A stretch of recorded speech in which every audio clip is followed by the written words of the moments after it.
atletas.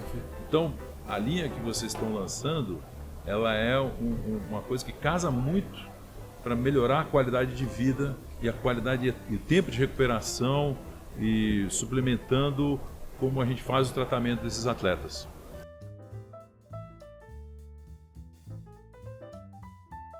É isso, minha gente boa, dando sequência aqui aos trabalhos no MovaCast, o podcast oficial aqui no centro do Congresso Anual de Ortopedia da Sociedade Brasileira de Ortopedia e Traumatologia. Estamos aqui lançando a linha de produtos Movability, que veio para ficar, veio para revolucionar o mercado de suplementação, para garantir sua flexibilidade, longevidade e vitalidade. Essa é a promessa do nosso produto aqui, mas o mais importante é a ampla gama de grandes figuras, autoridades no assunto, especialistas na causa da ortopedia no Brasil. E o meu próximo convidado aqui, dando sequência nesse hall de convidados diferenciadíssimos, ninguém mais, ninguém menos que o Dr. Henrique Cabrita. Como é que você está? Tudo bem? Olá, obrigado, André. Obrigado pelo convite, por participar aqui do lançamento de vocês. Esse produto, que a nosso ver, é bastante importante para o mercado de medicina esportiva, especialmente. Como é que, doutor, você, se é que é possível, aqui para um leigo e para quem talvez não seja tanto da área, há alguma linha de corte, alguma diferenciação mais nítida entre as práticas e métodos, procedimentos da ortopedia clássica para a ortopedia esportiva mais atual? Na verdade, a gente tem uma diferenciação entre a pessoa que pratica atividade física e a que não pratica atividade física. Então, geralmente, o praticante de atividade física vai ter uma sobrecarga maior no aparelho esquelético, no sistema esquelético, músculo esquelético, do que uma pessoa que não faz atividade esportiva. Então, ao mesmo tempo que o esporte ele dá uma combinação de aumentar a capacidade aeróbica, o pulmão e o coração funcionam cada vez melhor, especialmente quando você passa de um determinado nível de carga, você acaba sobrecarregando o sistema músculo-esquelético e acaba determinando lesões, seja em tendões, seja em músculos, seja em ossos ou cartilagens. Então, também o sedentarismo é o contrário. Então, com a prática de atividade esportiva, ela aumenta a sobrecarga, o sedentarismo pode aumentar o sobrepeso e aí o sobrepeso também vai levar a problemas no sistema músculo-esquelético. Então, há que haver um equilíbrio na prática esportiva, assim como há que haver um equilíbrio entre você não fazer esporte. O ideal é você fazer esporte, mas numa determinada quantidade por dia ou quanto que é adequado para o seu próprio organismo. E as lesões esportivas, especificamente, têm, acho que um contorno até mais dramático, né? Porque uma lesão normal de alguém que, assim, não necessariamente é um esportista, lógico que vai inviabilizar e afetar a pessoa a nível pessoal e vai deixar ela rendida ali por um tempo.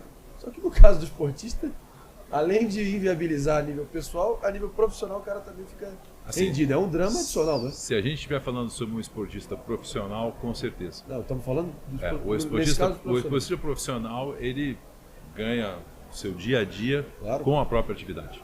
Então, quanto mais tempo ele ficar interrompido no que ele está fazendo, pior vai ser para ele em carga financeira. Então, a gente não está falando só de aspectos psicológicos e aspectos de manutenção da vitalidade. Nós estamos falando de uma pessoa que a gente trabalha bastante com atleta. Hoje em dia, no Vita, nós atendemos em média... Se você puder só explicar para nós o que é o Vita. O Vita, então vamos dividir entre instituto e o próprio Vita. Perfeito. O Vita é uma associação de médicos e fisioterapeutas, e que nós temos 7 unidades em São Paulo. Perfeito. E que nós fazemos um atendimento de modo diferenciado para ortopedia e traumatologia esportiva em geral, então com todas as idades.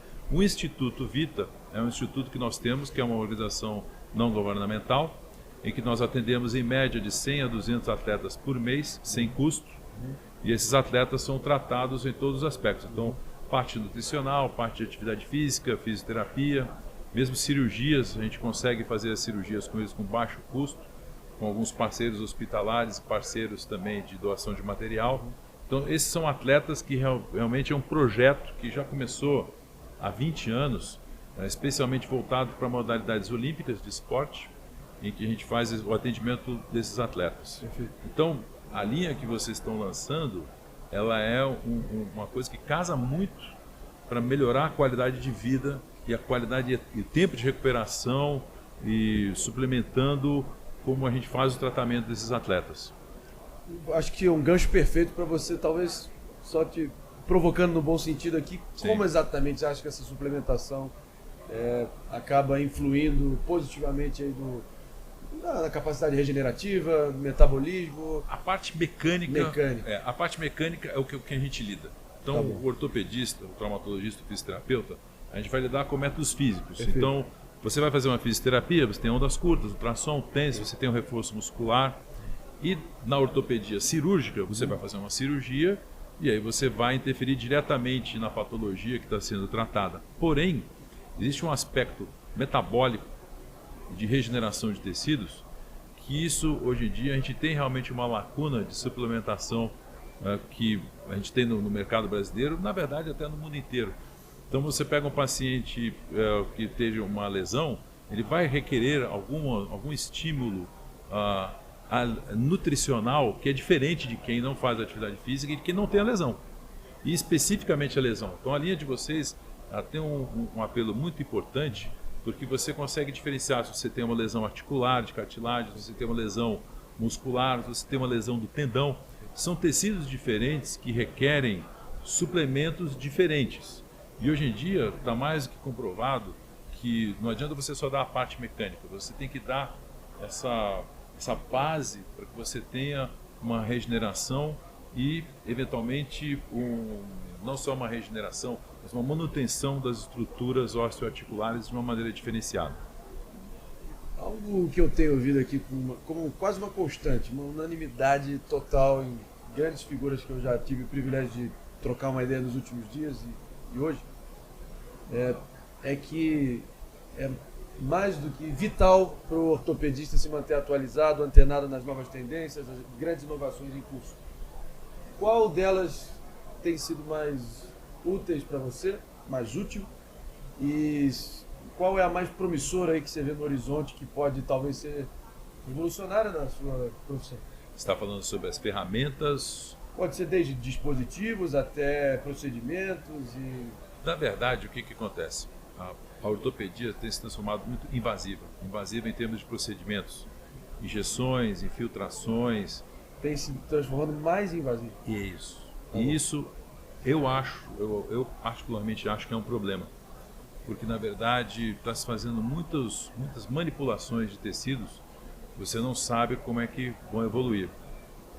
Quando você pega algo que é de ciência básica, que é exatamente o produto de vocês, que é de suplementação, você vai ter menos efeitos colaterais e vai ter menos efeitos locais. Então você faz uma infiltração, você pega uma agulha, espeta ali um tendão e joga alguma coisa dentro. Como é que o tendão vai reagir?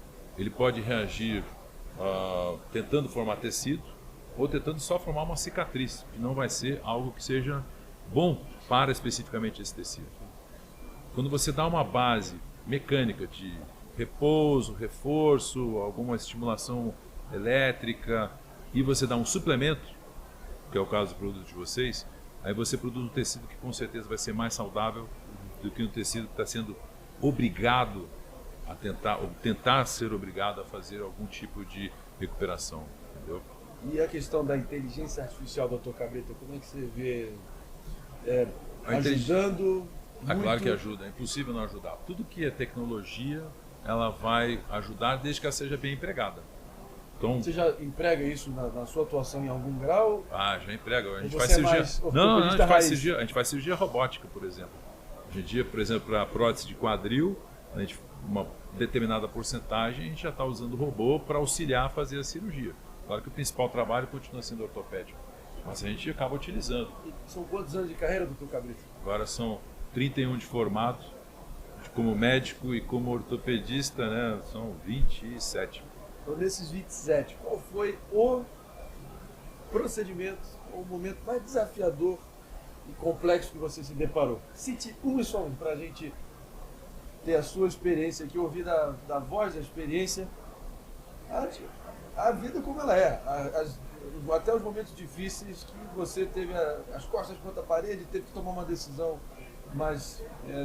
A gente particularmente Grandes. lembra de um atleta que é atleta profissional de futebol e que ele já tinha sido operado 3 vezes na região do pubis Ele é um atleta profissional, famoso? Atleta profissional, não é famoso, mesmo não vou falar o nome Não, dele. fica à Mas vontade, ele era um atleta profissional que já tinha jogado no Brasil, estava jogando no Japão. Perfeito. Já estava com 30 anos, estava no meio para o final da carreira, mas ele ainda precisava justamente sustentar a vida dele, a vida da família, e ele estava completamente impedido e a gente teve que, na verdade, bolar um tipo de cirurgia que não tinha sido realizada até agora na região do pubis, que é onde juntam os dois ossos da bacia.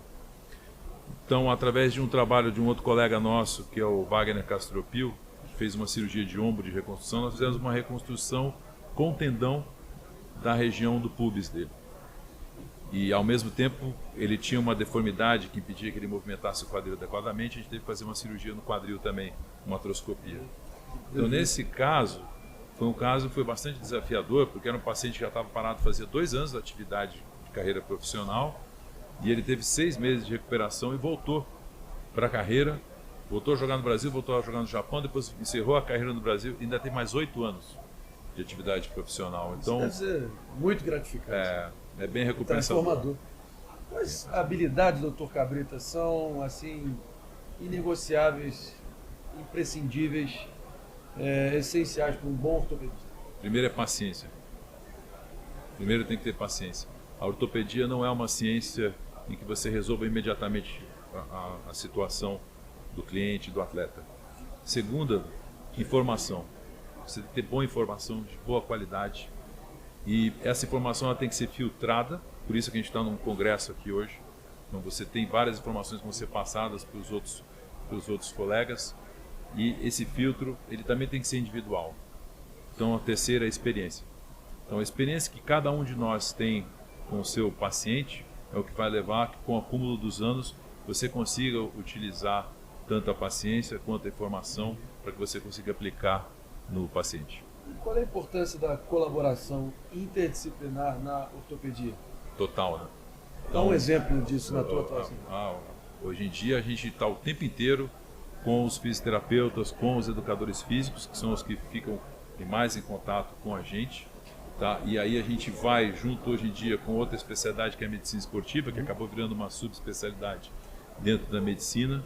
Então essa troca de informações, as experiências que a gente vai tendo junto com eles e as outras áreas. Então hoje em dia nutrição, psicologia, orientação vocacional, tudo isso acaba levando a ter uma importância no tratamento do atleta. Doutor Cabrita, como é que você vê a evolução da ortopedia no Brasil nos últimos anos?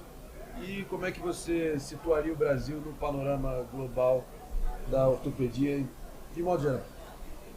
O Brasil tem uma história muito antiga de ortopedia e uma história muito bonita. Quais são as suas grandes referências na área? A gente vai ter referências em cada uma das áreas, né? No quadril, por exemplo, Dr. Sérgio Rudelli, Dr. Antônio Carlos Belambert, são pessoas que começaram a fazer essas cirurgias pela década de 60, 70, que atuaram durante vários anos. Que eles tinham acesso de equipamento. Não, e era tudo inicial, né? Né?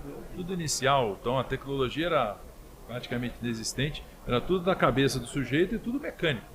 Então inventavam próteses, inventavam mecanismos de tratamento.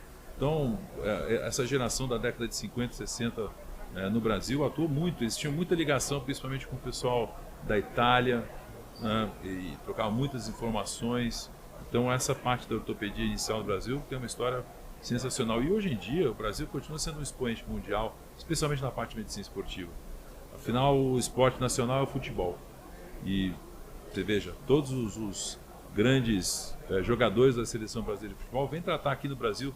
Eles não ficam tratando lá fora. Eles tratam lá fora, jogam lá fora, mas o tratamento que eles têm como base é aqui no Brasil. Então eu diria que em medicina esportiva o Brasil, com certeza, está entre os primeiros do mundo também. E eu sei que você, com o Instituto Vita, imagino que tenha também uma... Lógico que são várias cabeças pensantes ali envolvidos e tentando formular, novas paradigmas, ideias aí para a ortopedia como um todo. Mas para a nova geração de ortopedistas que estão vindo aí, o conselho principal, talvez, por que não, o conselho que você daria para você no início da sua carreira? É sempre aprender com os erros que já foram feitos. É isso aí. Aprender com os erros que já aconteceram e Tem algum erro mais que você, não dizer se arrepende, mas que foi pedagógico para você? Geralmente, quando a gente acha que a gente vai acelerar as coisas demais, aquilo que eu falei, tem que ter paciência. E as coisas não acontecem rapidamente e também não acontecem espontaneamente. Sim, sim. Então você tem que correr atrás para você conseguir ter resultados. Então acho que a primeira coisa é aprender com o que a gente já fez e inovar. Inovação está sempre... É importante ter inovação, mas inovação num terreno que seja sólido. Não adianta ficar colocando coisa em cima do ar que o ar não sustenta nada. Né? É com isso que a gente vai encerrando aqui com o Dr. Henrique Cabrito. Obrigado pela tua presença aqui no MovaCast. E vamos que vamos, minha gente. Seguimos a todo vapor aqui no MovaCast, diretamente do 55º Congresso Anual de Ortopedia.